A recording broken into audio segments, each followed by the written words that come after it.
No, it can't be true! It is true, Carl. Welcome to Watch Mojo, and today we're counting down our picks for the top 20 most mind-blowing Simpsons fan theories. We will air these show-destroying scenes one after another, starting now. Number 20. Barney and Moe are the same person. This is definitely one of the more out-there ideas that some fans have for the show. Of course, we all know Moe the bartender and Barney Gumble, two prominent figures at Moe's Tavern and a part of Homer's life. You'll be back, and so will you, and you, and you. Of course I'll be back. If you didn't close, I'd never leave. However, some have proposed the idea that both Moe and Barney are the same person. How can that be? Well, apparently, Moe pressured Professor Frink into using his time machine to alter his childhood to improve his life. Don't worry, Barney. Time heals all wounds. Well, what do you know? You're right. He took on the name Barney Gumble, but then walked into Moe's and forgot everything. Mamma mia! Number 19. The show is told from Ned Flanders' perspective. The Simpsons can be rather crass in their behavior, especially compared to their next-door neighbor Ned Flanders and his family. Why aren't we ascending into heaven? Oh, right, the sins. Perhaps we've been looking at things all wrong, as this theory suggests. The reason Homer is boorish and inconsiderate is because that's how Ned views him. What's the matter, Ned? I think I hate Homer Simpson. The same can be said for Bart, whose bratty behavior would look worse compared to the respectable Rod and Todd. In fact, you can argue that the reason the Flanders flock looks so idyllic compared to the Simpsons is because of Ned's bias towards his family, while having contempt for Homer and his family. Homer, you are the worst human being I have ever met. Hey, I got off pretty easy. Number 18. Bart was a stonecutter before Homer. Before Homer ever joined the Stonecutters, Reddit user TiePiper93 posits that Bart was already a member. Lenny and Carl are never around on Wednesdays, and they don't tell me where they go. It's like a conspiracy. A conspiracy, eh? You think they might be involved in the Kennedy assassination in some way? I do. No. There are only two ways to join the secret society. One being saving the life of a member or being the son of one. Back in season 2, Bart saved Mr. Burns' life, which would grant him membership. By the way, what was the lad's name? Bart Simpson, sir. Who? He's the son of Homer Simpson, one of your steps in Sector 7G. Well, the Simpsons will be getting a very nice surprise in the mail. Very nice indeed. He's also Abe's grandson, but we don't know how strict they are with family ties. Later, when Homer is revealed to be the chosen one, he commands Lisa to be removed from the room, and Bart happily follows the order. Don't you see? Getting what you want all the time will ultimately leave you unfulfilled and joyless. Remove the girl. Dad, you're not with your stonecutters now. There are no lackeys around to carry out your every... There's also the fact Bart frequently evades trouble at school because Principal Skinner is also a member of the Order. Number 17. Every episode is a new universe. Being on the air for more than 30 years certainly messes with the show's continuity. Not only does the layout of the town change, but so does that of the Simpson house depending on the episode. Homer, it's really coming down. Could you check on the boys? They're fine. In earlier seasons of the show, Marge and Homer meet in the 70s, but in more recent seasons, they're both Gen Xers. The middle of a wild decade known as the 1990s. The 90s? Never heard of it. Oh, it was a wonderful time. The Iraq War was over once and for all. A struggling Matt Groening created Futurama, and young people believed in their dreams. Both Grandpa and Mr. Burns are shown as having fought in World War II, but they'd be close to 100 years old. One way to explain the shifting physical and temporal properties of the show is that each episode is its own universe, meaning there's no overarching continuity. It seems like every week something odd happens to The Simpsons. My advice is to ride it out, make an occasional smart-aleck quip, and by next week we'll be back to where we started from, ready for another wacky adventure. Ay, caramba! That's the spirit. Number 16. Moe knows Bart is pranking him. There's nothing more classic than watching one of Bart's prank phone calls to Moe. Is Seymour there? Last name, Butts. Just a sec. Hey, is there a Butts here? Seymour Butts? Hey, everybody, I want to see more Barts! Oh, wait a minute. After being pranked for so many years, you'd think that Moe would eventually figure out who's behind it all. Redditor Senor Schnarf proposes that he does in fact know it's Bart, but he admires the boy and wants to keep him happy. Is Mike there? Last name, Roch. Hold on, I'll check. My crotch! My crotch! Hey, has anybody seen my crotch lately? Listen to me, you little puke. One of these days I'm gonna catch you. There is some evidence to back this up. After Homer is fired from the power plant, he's out drinking at Moe's. Marge sends Bart to bring Homer home right after a prank call. It's you, isn't it? Listen, you, when I get a hold of you, I'm gonna use your head for a bucket and paint my house with your brains. Bart, I want you to go down to Moe's Tavern. I need you to bring your father home. When Bart enters the bar and starts speaking, Moe immediately recognizes his voice and is thrilled to see the younger Simpson. Excuse me, I'm looking for... Wait a minute. I know that voice. If it isn't little Bart Simpson, I haven't seen you in years. That's right. That's my pop. Number 15, Maude never loved Ned. The Flanders seem to have the perfect life, especially compared to their neighbors, the Simpsons. However, fans have noted several instances that would indicate that maybe Maude isn't the loving, devoted wife we all assume she is. I told you to unplug the phone. But it could be my mother. How do you... Shoot! That is it, Ned. If you don't unplug that phone right now, you're sleeping on the lawn. Will you two shut up? People are trying to sleep! When Ned snaps and is sent to a mental health hospital after his home is destroyed by a hurricane, Maude is nowhere to be found. When a comet is about to hit Springfield, Ned is forced out of his bomb shelter and she doesn't raise much opposition. Sounds fair. Doodaloo, everybody. I'll scream when the comet gets here. Oh, I'm coming with you, Nettie. No, sweetheart. You stay here because... Okay. Later, after she's passed on, Ned has preserved her indentation in their bed, and she's positioned such that she slept facing away from her husband. Could you sleep on my side? I'm trying to preserve Maude's indentation. Sorry. Oh, no problem. A little starch will fix her right up. Number 14, Chief Wiggum isn't Ralph's dad. Ever notice how Milhouse and his parents have similar features such as blue hair and big round noses? What is all this stuff? We've heard you've become a star. We decided we better start living in the fast lane. What if I'm not a success? How will you pay for all this?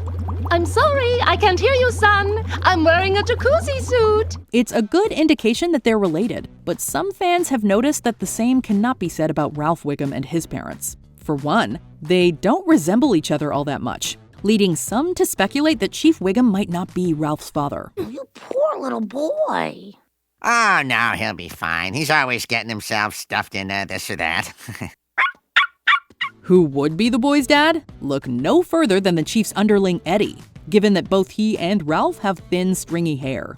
While we can't say for sure, the resemblance is oddly suspicious. I know Eddie is Ralph's father.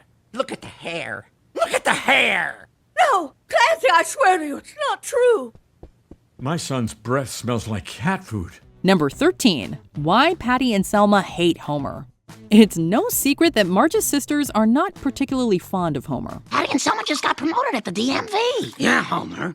Let your wife have a glimpse of success for once. All right, that's the last straw.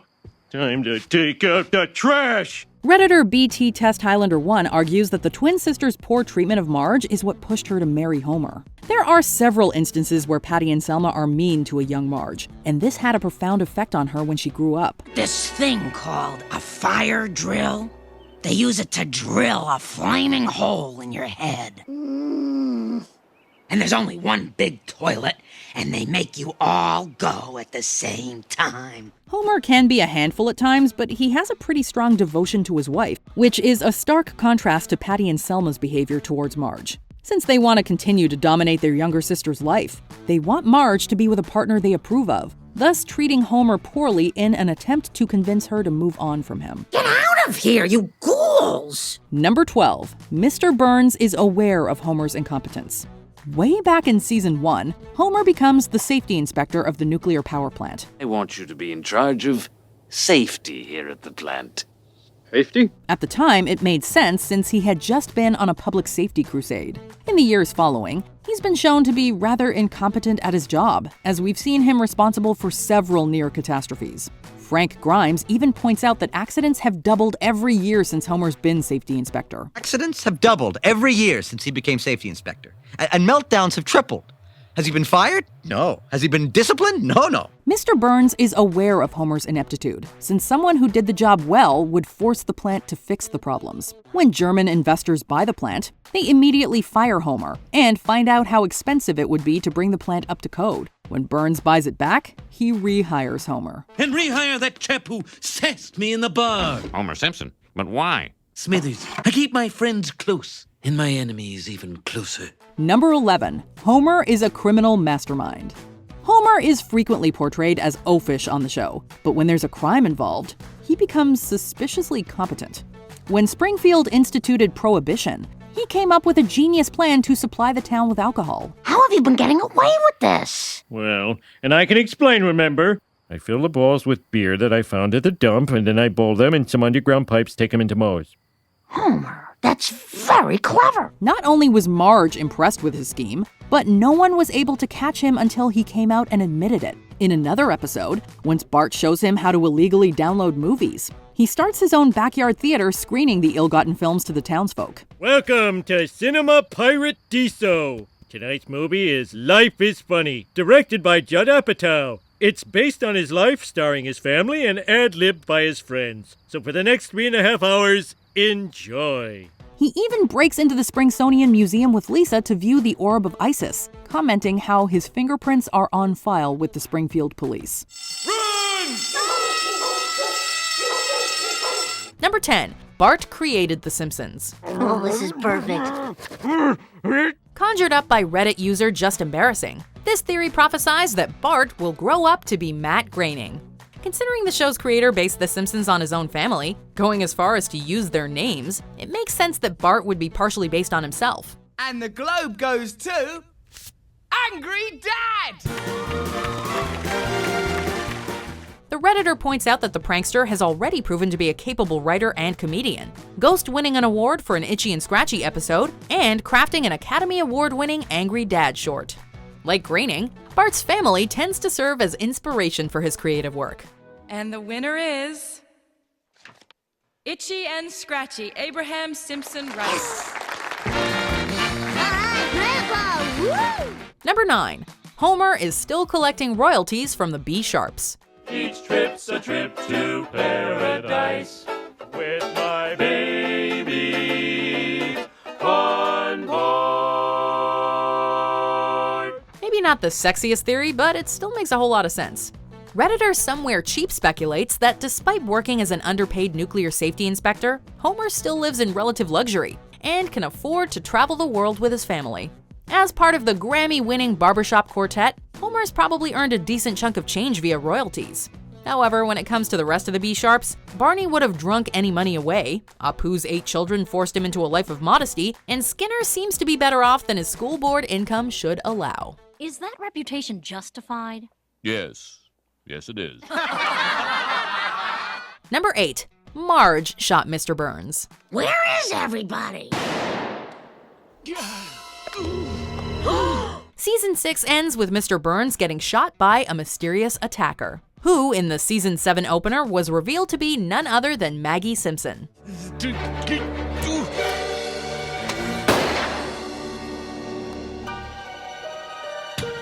Since then, many have speculated on whether the baby was the true culprit, with one Reddit user pinning the crime on Marge. As a devoted mother who loves Springfield, Marge definitely had the motive to hate Mr. Burns. During the episode Marge Gets a Job, the villainous Burns falls in love with Marge, explaining why he would not single her out. And yes, we know Homer unceremoniously claimed to have been the culprit in Season 18, but Marge as the shooter is still an interesting theory to entertain. I'm gonna get my revenge, and if I get caught, I'm pinning it on the baby like the time I shot Mr. Burns. Number 7. Time-traveling Abe.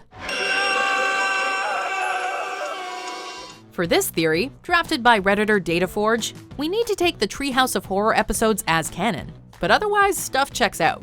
In the segment Time and Punishment, Homer creates a quick time machine and messes with the time continuum, resulting in a few crazy alterations.